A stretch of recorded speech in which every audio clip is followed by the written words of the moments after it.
My son said, "Old woman, clean up my wife's mess." The words hit me like a slap as I stood there looking at the destroyed kitchen that Ashley left after Sunday lunch. I just smiled and picked up the dish towel. You know that feeling when your own child treats you like hired help? That's exactly what happened to me that Sunday at 2:15 p.m., standing in the kitchen I had cleaned for 30 years. Matthew's voice echoed through the house while Ashley sat on the couch scrolling through her phone, not even bothering to look up. My hands were shaking as I reached for the cleaning supplies, the same hands that had worked double shifts at the diner to pay for his college. But when I opened the drawer to grab more towels, I found something that made my blood freeze. A crumpled paper with my handwriting, a list of my bank passwords that I had never given to anyone. At that moment, everything became clear. I folded the paper calmly and slipped it into my apron pocket. "Of course, honey. I'll clean it right up," I said with the sweetest smile. But what Matthew didn't know is that I had just discovered who had been stealing from me for months, and that was just the beginning. Let me tell you how I got here, because this story didn't start with that Sunday afternoon. It started 63 years ago when I was born Margaret Louise Thompson in a 2-bedroom house in Cedar Falls, Iowa, to parents who worked the night shift at the meatpacking plant. My daddy always said, "Maggie, you work for what you get in this life, and you respect what others work for." Those words echoed in my mind as I watched the grease drip down my kitchen cabinets, while Ashley's laughter carried from the living room. I've been a certified nursing assistant for 37 years. 37 years of 12-hour shifts, of holding the hands of dying patients, of cleaning up messes that would make most people sick to their stomach. I started at Cedar Valley Medical Center when I was 22, fresh out of training, making $6.50 an hour. By the time I retired last year, I was making $28.40 an hour, and I had earned every single penny. But the real work started when I was 24, and found myself pregnant with Matthew. His father, Robert, was a charming construction worker who could sweet-talk his way into any woman's heart.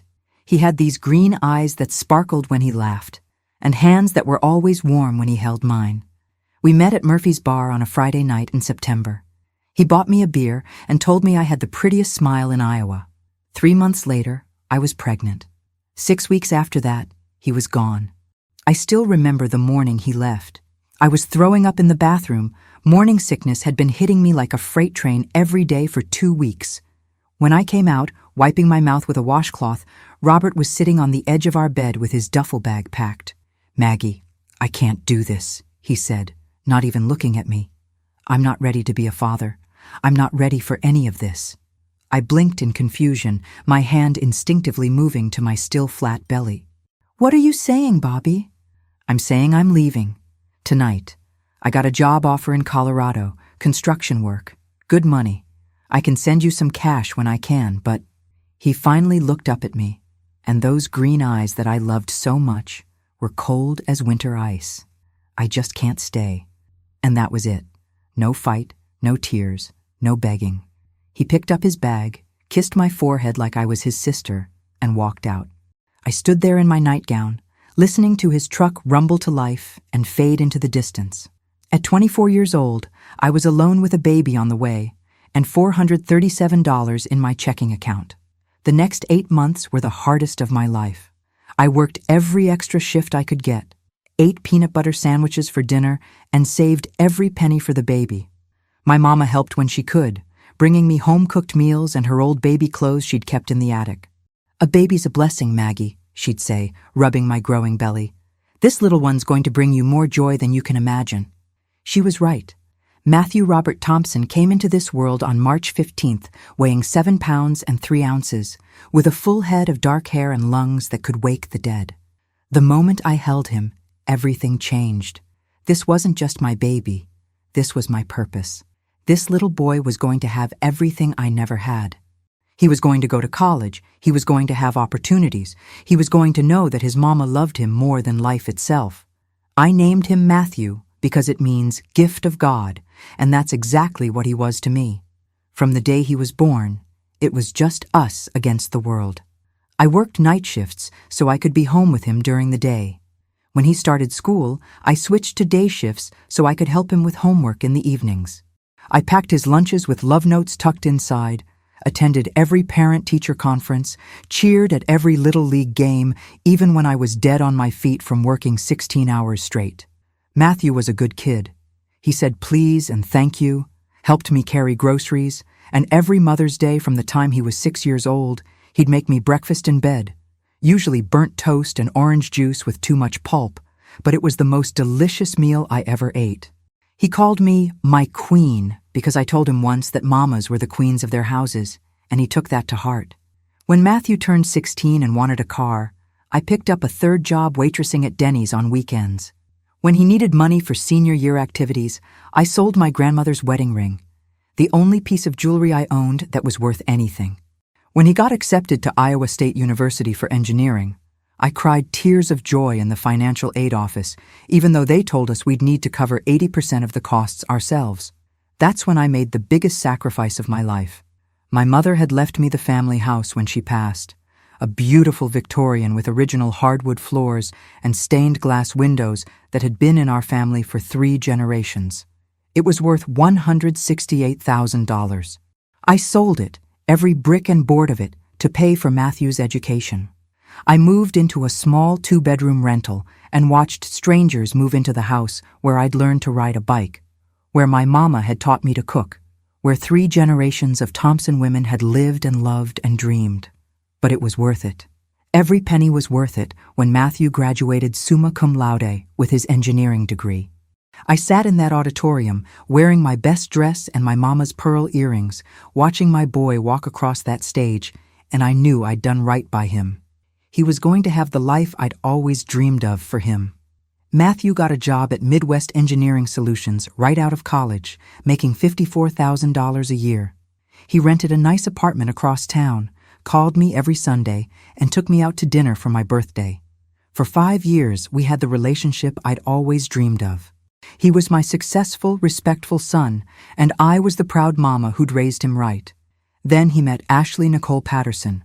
I still remember the first time he brought her home for dinner. It was a Saturday evening in October, and I'd spent all day making pot roast with all the fixings: mashed potatoes, green beans, cornbread, apple pie for dessert. The house smelled like heaven, and I'd set the table with my good china and cloth napkins. Matthew walked in the front door with this blonde girl who looked like she'd stepped out of a magazine. She was pretty, I'll give her that. Long platinum hair, perfect makeup, designer clothes that probably cost more than my monthly rent. But there was something in her eyes, something cold and calculating that made my skin crawl. "Mom, this is Ashley," Matthew said, beaming like he'd won the lottery. "Ashley, this is my mom, Margaret." Ashley looked around my living room, at my secondhand furniture, my discount store decorations, my family photos in drugstore frames, and I saw her nose wrinkle slightly. "Wow," she said, and her voice had this fake sweetness to it, like artificial vanilla. "How retro. It looks like my grandma's house." Matthew laughed, actually laughed. "Yeah, Mom's always been more about comfort than style, haven't you, Mom?" I swallowed hard and forced a smile. I've always believed that a house is made a home by the love in it, not by fancy things. Ashley's smile got even faker. "Oh, absolutely. That's so authentic." The word authentic came out of her mouth like she was saying pathetic. But I was raised to be polite to guests, so I showed them to the table and served dinner. Throughout the meal, Ashley picked at her food, made comments about carbs and calories, and kept checking her phone. When I offered her seconds on the pot roast, she wrinkled her nose and said, "Oh no, I'm trying to watch my figure. But it's interesting. Very traditional." Matthew didn't seem to notice how rude she was being. He was too busy staring at her like she was the most amazing thing he'd ever seen. After dinner, while I was clearing the table, I heard Ashley in the living room saying to Matthew, "Babe, you know there are some really nice assisted living places around here. Have you ever thought about, helping your mom transition to something more manageable?" My blood ran cold. Assisted living? I was 61 years old, in perfect health, working full-time and taking care of myself just fine. But Matthew actually considered her suggestion. "I don't know, Ash. Mom's pretty independent. She loves this place. I'm just saying, honey, she's getting older. And this house is so big for just one person." Wouldn't she be happier somewhere with people her own age? I walked into the room with dessert plates, and they both got quiet real quick. But I'd heard enough. This girl wanted to put me in a nursing home so she could have my son all to herself. That was just the beginning. Over the next 6 months, Ashley slowly poisoned Matthew against me. She'd make little comments about how I was too involved in his life, how it wasn't healthy for a grown man to call his mother every week, how I was holding him back from becoming truly independent. And Matthew, God help him, started believing her. The Sunday dinners that had been our tradition for 25 years became monthly, then every other month, then only on holidays. When I called him to chat, he'd cut the conversation short, saying Ashley needed him for something. When I invited them both over for his birthday, Ashley suddenly had a work emergency that required Matthew's support. But the real change came when they got engaged. Matthew proposed to Ashley on New Year's Eve, and she said yes with a squeal that could shatter glass. When he called to tell me the news, I tried to be happy for him. I really did. "That's wonderful, honey," I said, even though my heart was breaking. "When's the big day?" "We're thinking June," he said. "Ashley wants a big church wedding with all the trimmings. She's already picked out the venue, the Grand Ballroom at the Marriott downtown." The Grand Ballroom at the Marriott. I knew that place. I'd catered events there when I worked part-time for a catering company during Matthew's high school years. A wedding there would cost at least $40,000. "That sounds lovely, sweetheart. I'm sure you two have been saving up for it." There was a pause. A long pause. "Well, actually, Mom, Ashley's parents are covering most of it, but we're still going to need some help. I was wondering, I hate to ask, but how much do you need, Matthew?" $21,000. I know it's a lot, but this is a once-in-a-lifetime thing, and Ashley deserves the wedding of her dreams. She's already sacrificed so much to be with me. Sacrificed so much? What had Princess Ashley ever sacrificed? But I'd sacrificed for Matthew his entire life, and I wasn't about to stop now. I had $28,000 in my savings account, money I'd been putting aside for emergencies and my eventual retirement.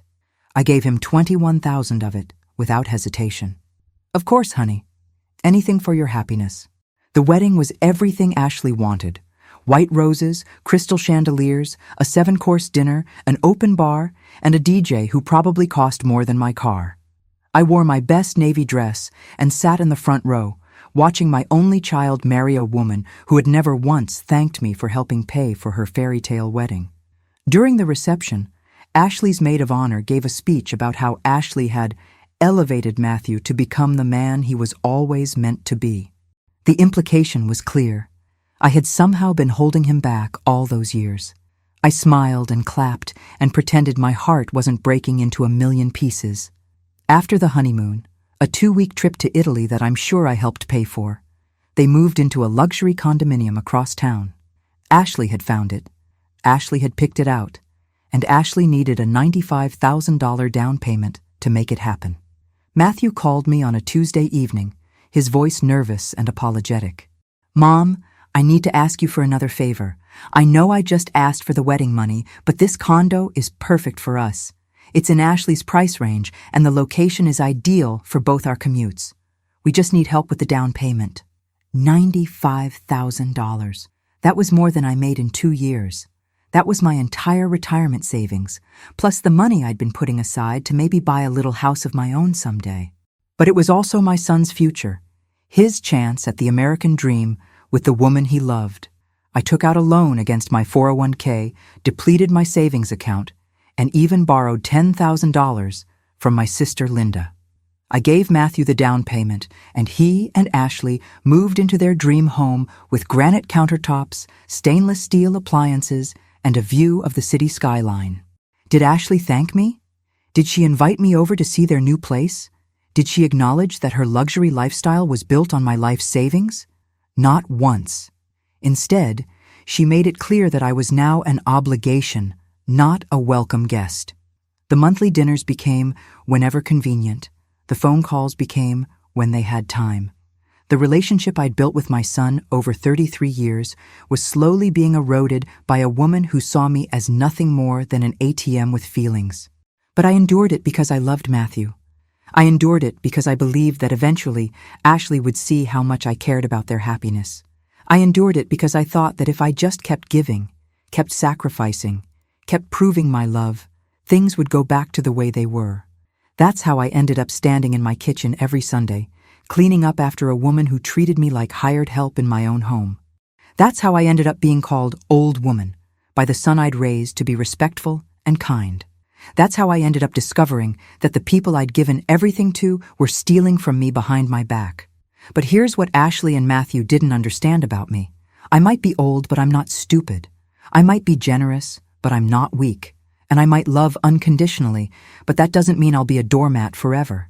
As I stood there in my kitchen that Sunday, holding that crumpled piece of paper with my bank passwords, I felt something I hadn't felt in years. Anger. Pure, righteous anger at being taken advantage of by the two people who should have respected me most. I looked at Ashley sprawled on my couch, her designer heels kicked off, and her feet up on my coffee table, scrolling through social media like she didn't have a care in the world. I looked at Matthew in the kitchen doorway, waiting for me to clean up his wife's mess like I was the hired help. And for the first time in my life, I decided to stop being the victim of my own generosity. What do you think? Have you ever felt like the people you love most are taking advantage of your kindness? Have you ever discovered that someone you trust has been betraying you behind your back? Tell me in the comments what you would do if you found out your own family was stealing from you. I'd love to hear your thoughts on how you handle people who mistake your kindness for weakness. The first real suspicion came 3 days after that Sunday kitchen incident. I was at Kroger doing my weekly grocery shopping, filling my cart with the usual items: milk, bread, ground beef for the meatloaf I planned to make for dinner. My total came to $425.37. I pulled out my debit card, the same card I'd used for 15 years, and handed it to the cashier. "I'm sorry, ma'am," she said after swiping it twice. "Your card's been declined." My heart sank. That can't be right. "Could you try it again?" She ran it a third time, and the machine beeped that angry beep that means your day just got a whole lot worse. "I'm sorry, but it's definitely being declined. Do you have another form of payment?" I felt my cheeks burn red as the line of people behind me started shifting impatiently. I had $4,800 in that account. I'd checked my balance online just 2 days earlier. There was no reason for that card to be declined. I paid with cash from my purse and left the store feeling like something was terribly wrong. The next morning, I was at First National Bank when they opened at 9 a.m. sharp. I marched up to the teller window with my account number and ID ready. "I need to speak with someone about my checking account. My card was declined yesterday, and I know I have money in there." The young teller, a girl who looked barely old enough to drive, pulled up my account on her computer. Her eyebrows furrowed as she scrolled through the screen. "Ma'am, I'm going to need to get my supervisor. Just one moment." My stomach started churning. When you're 62 years old and living on a fixed income, hearing "I need to get my supervisor at the bank" is never good news. The supervisor, a middle-aged man in a crisp white shirt and navy tie, came over with a printout in his hand. "Mrs. Thompson, I've reviewed your account activity. You currently have a balance of $312.43. I blinked in confusion. "That's impossible. I had $4,800 in there on Monday." He handed me the printout, and what I saw made my blood turn to ice. Transaction after transaction, all in the past 2 weeks. ATM withdrawal, $950, ATM withdrawal, $1,400, ATM withdrawal, $1,100, ATM withdrawal, $875, online transfer, $725. The list went on and on. 25 withdrawals in 2 months, totaling $21,500. Money that I had never taken out. Money that I had never authorized anyone else to take. "Sir," I said, my voice shaking, "I didn't make any of these withdrawals. Someone has been stealing from my account." The supervisor's expression grew serious. "Mrs. Thompson, I need to ask you some questions. Do you have your debit card with you?" I pulled it out of my wallet. Still there. "Have you given anyone access to your account? Your PIN number, online banking passwords, anything like that?" "Absolutely not. I've never given that information to anyone." But even as I said it, that crumpled piece of paper I'd found in my kitchen drawer flashed through my mind. Ma'am, I have to tell you that many of these withdrawals were made using your correct PIN number, and the online transfers were made using your correct login information. That means either someone has access to your personal information, or— He didn't need to finish the sentence. Either someone had stolen my information, or I was lying. And banks don't like to believe that their security systems can be compromised. I drove home that day feeling like I'd been punched in the gut. $21,500. That was almost an entire year of my Social Security income. That was the money I needed to pay my rent, buy my groceries, cover my medications. That was my survival, and someone had stolen it. But who? The bank manager had made it clear that whoever was stealing from me knew my PIN number and my online banking passwords. That meant it had to be someone close to me, someone I trusted enough to have that information. Except I'd never given that information to anyone, ever. That night, I couldn't sleep. I kept thinking about that piece of paper I'd found in my kitchen drawer, the one with my bank passwords written in my own handwriting. I got up at 3 a.m. and went to look at it again under the bright kitchen light. There it was, clear as day. First National, username mthompson1962, password Matthew0315. Credit Union, username Margaret.t, password Bobby1962, Social Security login, PIN 0315. It was definitely my handwriting, but I couldn't remember writing it. Why would I write down my passwords and leave them in my kitchen drawer? I was careful about those things. I'd always kept my financial information private and secure. Unless I hadn't written it for myself. The next few days, I started paying attention to things I'd never noticed before. During my regular routine, work on Tuesday and Thursday, grocery shopping on Wednesday, visiting my sister Linda on Saturday, I began to notice small changes in my house. A kitchen chair pushed in differently than I'd left it. A magazine moved from the coffee table to the end table. My bedroom door closed when I always left it open. Someone had been in my house. I started a notebook, writing down everything I could remember. Times when I'd felt like something was different. Dates when I'd come home and felt like someone had been there. The more I wrote, the more a pattern emerged. The feeling that someone had been in my house always happened on days when I worked at the hospital. Tuesday and Thursday mornings when I left at 6 a.m. and didn't get home until 2 p.m. Those were 8-hour windows when someone could come and go without me knowing. But who had a key to my house? I'd given a spare key to Matthew 5 years ago when he was still single and would sometimes stop by to check on me during bad weather. Had I ever gotten that key back? I tried to remember, but I couldn't. After he got married, I'd just assumed he still had it for emergencies. The thought that was forming in my mind was so horrible, so unthinkable, that I tried to push it away. Not Matthew, not my son. He would never steal from me. He'd never betray me like that. But then I remembered Ashley's comment about my house looking like a grandmother's place. I remembered her suggesting assisted living facilities. I remembered how she'd made it clear that she thought I was a burden, an obstacle to her perfect life with Matthew. I needed proof, real proof. Not just suspicions and feelings, but evidence that would show me once and for all what was happening in my home while I was away. That's when I called my neighbor, Dorothy Hensley. Dorothy was a 74-year-old retired teacher who lived next door and had become a good friend over the years. She'd recently installed a security camera to keep an eye on her housekeeper, and I knew she'd understand my situation. "Dorothy, I need a favor," I said when she answered the phone. "Someone's been in my house while I'm at work, and I need to find out who it is." "Oh, honey, that's terrible. Of course I'll help. You can borrow my little camera. It's one of those tiny ones that connects to your phone. You can hide it anywhere and watch the footage later." She came over that evening and helped me set it up. We positioned it on my bookshelf in the living room, hidden behind a picture frame, but with a clear view of the front door and most of the main room. Dorothy showed me how to use the app on my phone to check the footage. "Now remember, Maggie," she said as we tested the camera, "this little thing will catch everything. Make sure you're ready to see whatever it shows you." I thought I was ready. I thought I could handle whatever I discovered. But nothing could have prepared me for what I saw the next Thursday afternoon when I checked the footage from my phone in the hospital parking lot. At 8:47 a.m., 2 hours after I'd left for work, my front door opened, and Ashley walked in like she owned the place. My hands shook as I watched the recording. Ashley had a key, my key, and she was using it to enter my house when she knew I wasn't there. She walked straight to my kitchen, opened the drawer where I kept important papers, and started going through everything. But that wasn't the worst part. The worst part came next. Ashley pulled out her cell phone and made a call. The camera was good enough that I could hear every word. "Hey babe, I'm here," she said. "Yeah, she left right on schedule. I'm looking for the new bank statements now."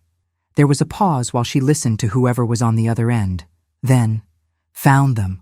Looks like her Social Security deposit came in on the 3rd, just like always. $3,900. Another pause. "I already have the card." "I wrote down the PIN last time. It's Matthew's birthday, just like you said it would be. I should be able to get at least $1,500 today without triggering any alerts." My heart stopped. The PIN was Matthew's birthday. 0315, March 15th. The day I'd given birth to my son, the most important day of my life, and he'd used it to steal from me. Because that voice on the other end of the phone, the voice giving Ashley instructions, had to be Matthew's. The recording continued. I watched Ashley go through my personal papers, copying down account numbers and writing notes about my schedule. She found my Social Security statements, my Medicare information, even my life insurance policy papers. She photographed everything with her phone. Then she said something that made my blood run cold. "Okay, I've got everything I need. The old lady keeps such detailed records. It's like she's making it easy for us. I'll hit the ATM on Maple Street on my way home. She never goes to that one, so she won't see the transaction location on her statement." The old lady. That's what Ashley called me. Not Margaret, not Matthew's mother, not even Mrs. Thompson. The old lady. But the conversation wasn't over. "Don't worry, honey," Ashley continued. "She's so out of it, she'll never figure it out. Yesterday, she asked me 3 times if I wanted more coffee. I think she's getting dementia or something. By the time she realizes how much money is missing, we'll have enough for the house down payment." House down payment? What house down payment? "I know, baby. I can't wait either. That house in Riverside Estates is perfect for us. 4 bedrooms, 3 baths, that gorgeous kitchen I showed you. Once we get the down payment together, we can finally move somewhere worthy of our lifestyle." Riverside Estates. I knew that neighborhood. Houses there started at $400,000. They were planning to steal enough money from me to buy their dream home. Ashley finished copying my information and left through the front door at 9:23 a.m. 36 minutes. She'd been in my house for 36 minutes, going through my most private papers and planning to steal my life savings. I sat in my car in that hospital parking lot and cried until my chest hurt. Not just because my money was being stolen, though that was devastating enough, but because my son, my Matthew, the boy I'd raised and sacrificed everything for, was the mastermind behind it all. The little boy who used to bring me dandelions and call me his queen was conspiring with his wife to rob me blind. But I needed more evidence. I needed to know the full scope of what they were doing. So I kept the camera running. Over the next 2 weeks, I discovered the true extent of their betrayal. Ashley came to my house every Tuesday and Thursday like clockwork. Sometimes Matthew came with her. I watched my son, go through my personal papers, look for new bank statements, and discuss which accounts they hadn't tapped yet. They had a system. Ashley would take my debit card while I was sleeping after Sunday dinner, make withdrawals on Monday morning, and slip the card back into my purse before I noticed it was gone. Matthew had figured out my online banking passwords by watching me type them in during one of his visits. They'd even opened a credit card in my name, using my Social Security number and personal information. The worst recording came on a Thursday in late October. I watched Matthew and Ashley go through my papers while discussing their business plan. That's what they called stealing from me. "She's got at least $40,000 in her 401k, Matthew said, holding up my retirement account statement. "If we can get her to sign over power of attorney, we could access all of it." "How do we do that?" Ashley asked. "Easy. We tell her she's getting forgetful, that we're worried about her managing her finances. We convince her that it's for her own good. Maybe we even get Dr. Peterson to back us up. Tell him we've noticed signs of confusion. Signs of confusion. They were planning to convince people that I was mentally incompetent so they could steal my entire life savings legally. What about the house? Ashley asked. She's got equity in this place, right? About 60,000, according to the property records I looked up. If we can get her into a nursing home, we can sell it and use the money for our new house. A nursing home. Just like Ashley had suggested on that first dinner when she met me. This wasn't a recent plan. She'd been scheming to get rid of me from the very beginning. I sat in my car after watching that recording, feeling like my entire world had collapsed. These weren't strangers taking advantage of an old woman. This was my son and his wife systematically planning to steal everything I'd worked for and put me in a nursing home so they could live in luxury. But here's what Matthew and Ashley didn't know about me. I might be 62 years old, but I wasn't raised to be anybody's victim. My daddy taught me to work hard and stand up for myself. My mama taught me that respect is earned, not given. And 37 years of dealing with difficult patients and their families had taught me how to handle people who try to take advantage. They thought they were dealing with a confused old woman who wouldn't fight back. They were about to find out how wrong they were. That night, I made a decision. I wasn't going to confront them yet. Not until I had all the evidence I needed to make sure they could never hurt me or anyone else again. I was going to let them think their plan was working while I built a case that would expose them for exactly what they were, thieves who preyed on the woman who loved them most. I opened a new bank account at a different bank and started moving my remaining money to safety. I called a lawyer, not just any lawyer, but Patricia Morrison, a family law attorney who specialized in elder abuse cases. I made copies of all the camera footage and started documenting every theft, every lie, every betrayal. Matthew and Ashley thought they were so clever, stealing from me little by little so I wouldn't notice the pattern. They thought I was too old, too trusting, too naive to figure out what they were doing. But while they were planning my financial ruin, I was planning their downfall. And I had news for them. I might be getting older, but I was far from done fighting. The woman who'd worked 3 jobs to put her son through college wasn't going to let anyone, not even that son, steal her dignity along with her savings. The game was on, and this time, Margaret Thompson was going to win. What do you think? Have you ever had someone close to you betray your trust? Have you ever discovered that people you loved were taking advantage of you behind your back? I can't imagine how devastating it must be to realize that your own family sees you as nothing more than an ATM. Tell me in the comments how you think I should handle this situation. Should I confront them directly, or should I keep gathering evidence? What would you do if you discovered your own child was stealing from you? I didn't call the police right away. I wanted to, believe me. Every fiber of my being wanted to pick up that phone and watch them both get arrested for theft. But Patricia Morrison, my attorney, gave me advice that changed everything.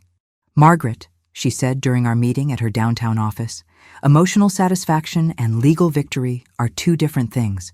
If you want to just hurt them, call the police now. If you want to make sure they can never do this to you or anyone else again, we need to be strategic. Patricia was a sharp woman in her 50s who'd built her reputation destroying financial predators who targeted elderly clients. She reviewed all my evidence with the precision of a surgeon. The camera footage, the bank statements, the documentation I'd been keeping for weeks. "This is good," she said, spreading the papers across her mahogany desk. "Very good. But I want more. I want them to hang themselves completely before we spring the trap." So I kept playing the part of the confused old woman while building my case. For 3 more weeks, I let Ashley come to my house, let her steal my cards, let her go through my papers. But this time, I was ready for them. I set up 2 more cameras, one in my bedroom where I kept my important documents, and another in my kitchen where Ashley liked to make her phone calls to Matthew. I recorded everything. Every theft, every conversation, every moment of them plotting against me. The breakthrough came on a Tuesday morning in November. I was supposed to be at work, but I'd called in sick so I could watch their operation in real time from my car parked down the street. Ashley arrived at 8:30 a.m., right on schedule, but this time she wasn't alone. Matthew was with her. I watched my son, my baby boy who I'd raised to know right from wrong, walk into my house and help his wife rob me. They went straight to work like a professional team. Ashley handled the financial documents, while Matthew searched for anything valuable they could sell. But this time, they got careless. This time, they thought they were so safe that they started talking about their bigger plans. "The power of attorney papers are ready," Matthew said, pulling out a folder I'd never seen before. "I had them drawn up last week. Once Mom signs these, we'll have access to everything: her 401k, her Social Security, her Medicare benefits, everything." "How are we going to get her to sign them?" Ashley asked, photographing my latest bank statements. "Easy. Tomorrow night at dinner, I'm going to tell her that I've been noticing some concerning things about her memory. I'll mention a few incidents that never happened, make it sound like she's been getting confused. Then I'll suggest that maybe it would be smart to give me power of attorney, just as a precaution." Ashley laughed, actually laughed, at the idea of convincing me I was losing my mind. "That's brilliant, baby. She trusts you so much, she'll probably thank you for looking out for her." "The best part," Matthew continued, "is that once we have power of attorney, we can start moving larger amounts without her noticing. We can even sell this house and put her somewhere safer." "You mean cheaper," Ashley corrected. "That nursing home we looked at costs $3,000 a month. This house should sell for at least $200,000. After we pay off our debts and get the down payment for Riverside Estates, we'll still have enough left over to keep her comfortable." Comfortable. They were planning to steal my house, put me in a nursing home, and use my own money to pay for their luxury lifestyle. And they thought they were being generous by making sure I'd be comfortable. That's when Matthew said something that broke my heart completely. "You know what, Ash? Sometimes I think about what my life would have been like if Mom hadn't been so needy all these years. Always calling, always wanting to be involved, always acting like I owed her something because she raised me. That's what parents are supposed to do. It's not like she deserves a medal for it." Ashley nodded enthusiastically. "Exactly. And the way she throws money around, trying to buy your love. The wedding, the house down payment. It's like she thinks money can make up for being so clingy and pathetic." Clingy and pathetic. That's how they saw my love, my sacrifices, my 33 years of putting his needs before my own. I sat in my car, watching my son mock the woman who'd given him everything, and I felt something inside me break. Not my heart, that had already been shattered. What broke was my last thread of hope that maybe, somehow, Matthew was just being manipulated by Ashley. No, he was a willing participant in destroying me. They spent another hour in my house, planning their campaign to convince me I was mentally incompetent. They practiced the conversation Matthew would have with me, with Ashley coaching him on which concerning incidents to mention. They even discussed which doctors they could convince to support their claim that I needed a guardian. When they finally left, I sat in my car for 20 minutes, crying and shaking with rage. Then I called Patricia Morrison. "It's time," I told her. "I have everything we need." Patricia's plan was perfect. Instead of just having them arrested, we were going to give them exactly what they wanted, a chance to execute their power of attorney scheme, and then destroy them publicly. "I want you to act confused during dinner tomorrow," Patricia instructed. "Not too obvious, but enough that Matthew feels confident his plan is working. Let him convince you to sign the power of attorney. The moment you sign those papers under false pretenses, we have them for elder abuse, fraud, and conspiracy. Much more serious charges than simple theft. But I had a different plan in mind. A plan that would give me the emotional satisfaction Patricia had warned me against, but would also ensure that Matthew and Ashley never forgot the consequences of their actions. Patricia, what if instead of letting them think they've won, we give them a different kind of surprise?" The next evening, Wednesday, November 15th, Matthew called to invite himself and Ashley over for dinner. "Mom, we need to talk to you about something important. Could we come by around 6? "Of course, honey. I'll make your favorite, meatloaf and mashed potatoes. I spent all afternoon preparing for the most important performance of my life. I cooked dinner, set the table with my good china, and even put out fresh flowers, just like I had for 30 years of family dinners. But this time, I had Patricia Morrison hiding in my bedroom with a video camera and Detective Jim Walsh from the Cedar Falls Police Department parked outside in an unmarked car. When Matthew and Ashley arrived, they were both unusually affectionate. Matthew hugged me extra tight, told me how good dinner smelled, complimented me on how nice the house looked. Ashley even helped me carry dishes to the table. The first time in 2 years she'd lifted a finger to help with anything. They were buttering me up for the kill. During dinner, Matthew started his performance. "Mom, I've been wanting to talk to you about something. Ashley and I have been a little concerned lately." I played my part perfectly. "Concerned? About what, honey?" "Well," he said, glancing at Ashley for support, "you seemed a little confused last Sunday when you asked me 3 times if I wanted more coffee. And when we talked on the phone Tuesday, you told me the same story about Mrs. Henderson's cat twice. None of that had happened." Matthew was lying to my face, trying to make me question my own memory. "I did?" I asked, putting on my best worried expression. "I don't remember that."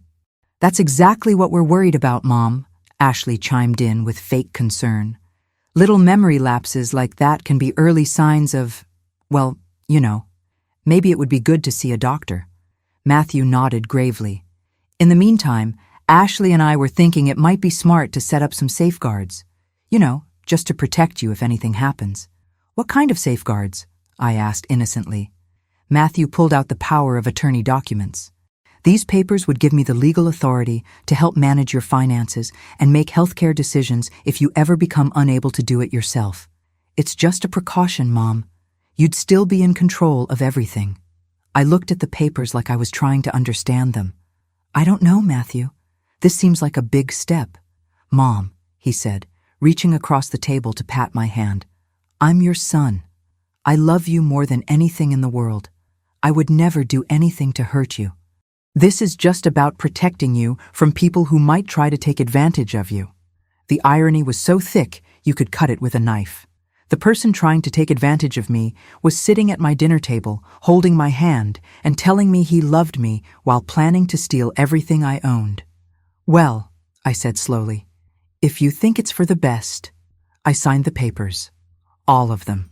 Power of attorney for finances, power of attorney for health care, even a document that would allow Matthew to make decisions about my living situation. Matthew and Ashley exchanged a look of triumph. They thought they'd won. They thought they'd successfully convinced a confused old woman to sign away her independence. "Thank you, Mom," Matthew said, carefully folding the papers and putting them in his jacket pocket. "You've made the right decision. Ashley and I will take good care of everything." That's when I smiled and said the words that changed everything. "I'm sure you will, sweetheart, just like you've been taking good care of my bank account for the past 3 months. The color drained from both their faces. What do you mean, Mom?" Matthew stammered. I stood up and walked to my television. "Well, let's see. There was the $950 you stole on October 1st, the $1,400 on October 7th, and the $1,100 on October 15th. Should I continue?" I turned on the TV and connected my phone. "Or maybe you'd prefer to watch some home movies I've been making." The camera footage started playing on my big screen TV.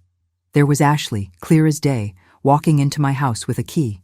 There was Matthew, helping her go through my personal papers. There they were, discussing their plans to convince me I was mentally incompetent and steal my life savings. Ashley jumped up from the table so fast her chair fell over. "Matthew, we need to leave, now." But Matthew was frozen, staring at the screen as he watched himself mock the mother who'd sacrificed everything for him. "Sit down," I said, and there was something in my voice that made them both obey immediately. "We're going to watch all of it, every second, and then we're going to have a conversation about respect." For the next 20 minutes, I made them watch their own crimes played out on my television screen. I showed them every theft, every lie, every moment of them plotting against me. I made them listen to their own voices calling me pathetic, planning to put me in a nursing home, celebrating each time they successfully stole my money. When the footage ended, the room was dead silent except for Ashley's crying. "Now," I said calmly, "let's talk about those power of attorney papers you just convinced me to sign." I pulled out my phone and called Patricia Morrison. She answered on the first ring. "Patricia, they signed the papers, under false pretenses, just like we planned. They're both here now, and I think they'd like to discuss returning my money." Matthew found his voice first. "Mom, we can explain everything. It's not what it looks like. Really? I asked. Because it looks like you've stolen $21,500 from your mother's bank account. It looks like you've been planning to convince people I'm mentally incompetent so you can steal even more. It looks like you've been using my own money to finance your luxury lifestyle while calling me pathetic behind my back. Ashley tried a different approach. Margaret, we only borrowed that money. We were planning to pay it back once Matthew got his promotion. Borrowed? I laughed, but there was no humor in it. You borrowed money by forging my signature and using my stolen passwords? That's an interesting definition of borrowing. That's when Detective Walsh knocked on my front door. I let him in, introduced him to my son and daughter-in-law, and showed him all the evidence I'd been collecting.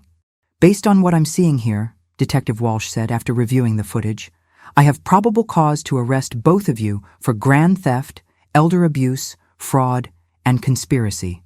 The total amount stolen exceeds $20,000, which makes this a felony. Matthew broke down completely. Mom, please, I'm sorry. I'm so sorry.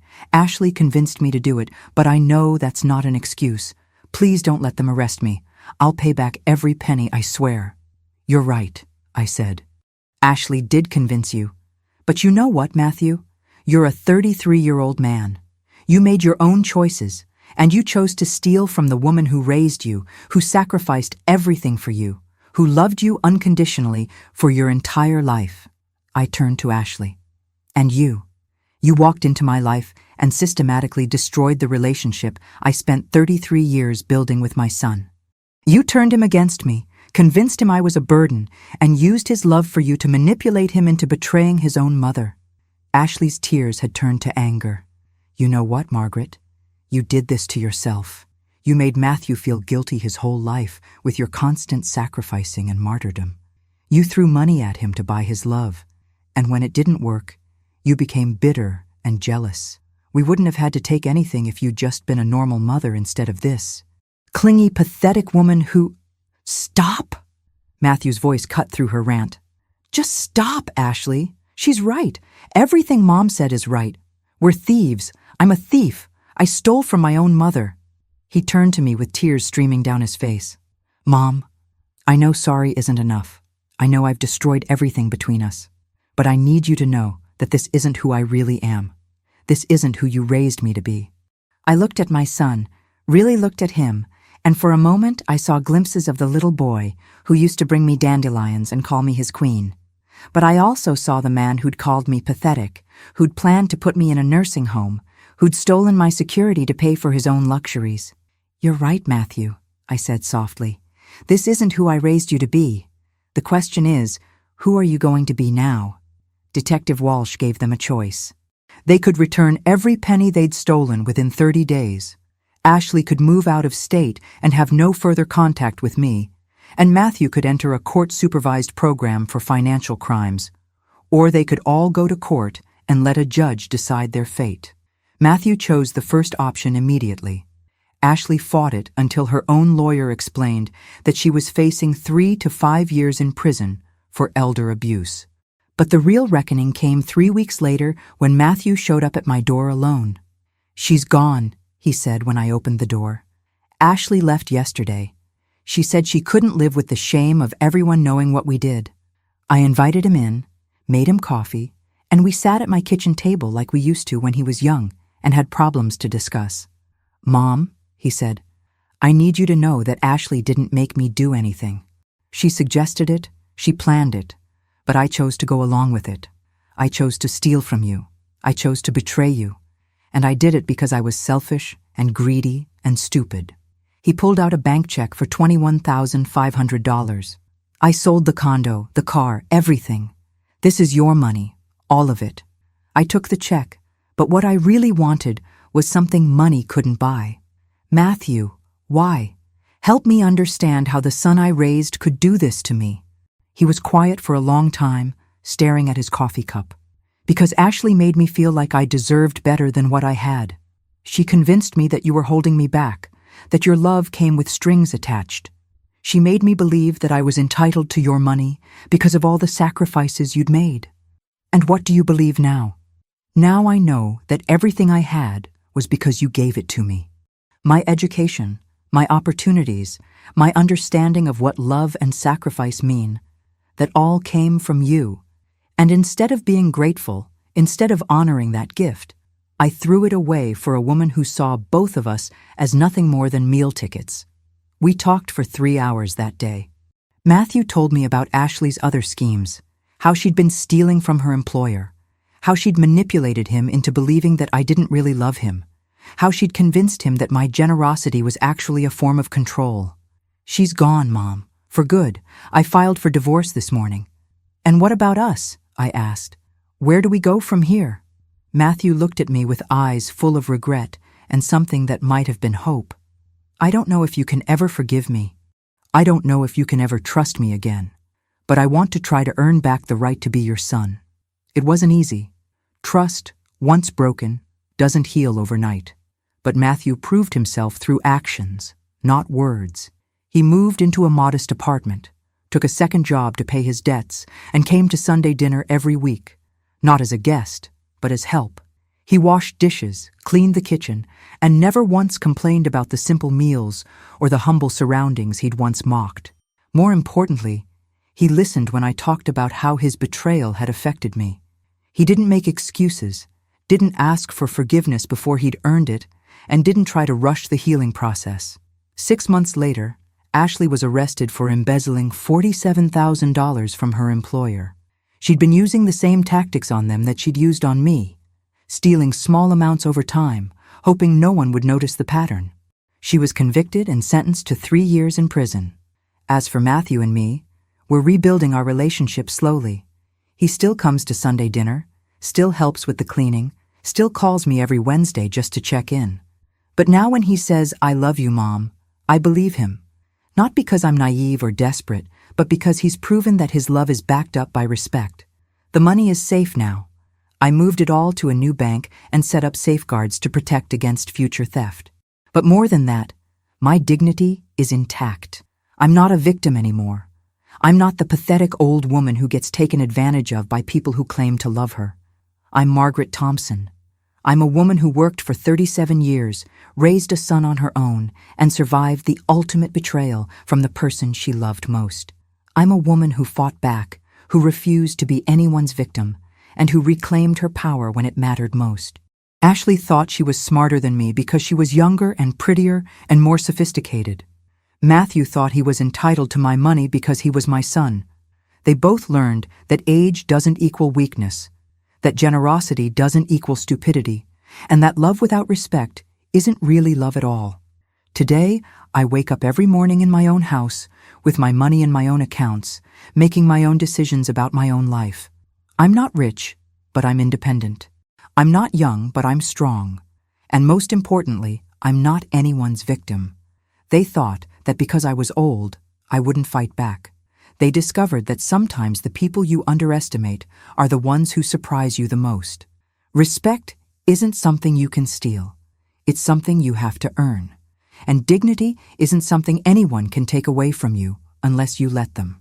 I didn't let them, and I never will again. If this story touched your heart, if you've been through something similar or know someone who has, leave your comment telling me where you're watching from and what you felt hearing this story.